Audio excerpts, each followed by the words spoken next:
ষড়যন্ত্র করে কোনো পরিস্থিতিতেই যদি নির্বাচনে কিছু করার চেষ্টা করেন সেটা আমরা মেনে নেব না। আমি যেটা বলছিলাম যে একটি চক্র চাচ্ছে কোনোভাবে হলে যে কোনোভাবেই হোক একটা বিশেষ দলকে ক্ষমতা নেওয়ার জন্যে, যদি না পারে তো নির্বাচন ভণ্ডুল করার জন্য।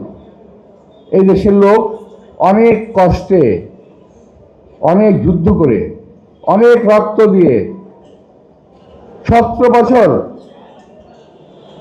ত্যাগ তিতিক্ষার বিনিময়ে এই ভোটের অধিকার অর্জন করেছে। আমি আশা করছি এই ভোটের অধিকার আপনারা প্রয়োগ করবেন 12 তারিখে যথারীতি। কোনো ষড়যন্ত্রকারীদেরকে আপনারা প্রশ্রয় দেবেন না।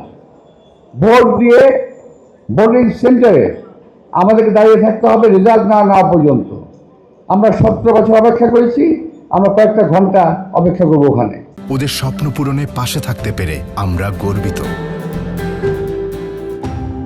বাই রোটেশন পাহারা দেবো, পোলিং সেন্টারে যেন কেউ গন্ডগোল করতে না পারে।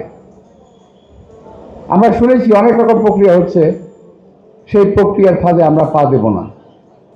আমার ছোট ভাই রফিক বলেছেন যে এখন যে আমি যেভাবে আছি এটা আমার সঙ্গে যায় না। কথাটা ঠিক, এটা একেবারে মিথ্যা কথা বলে নেই। তবে আমি কার সঙ্গে যুদ্ধ করব? কার সঙ্গে করবো বলেন? কেউ নাই।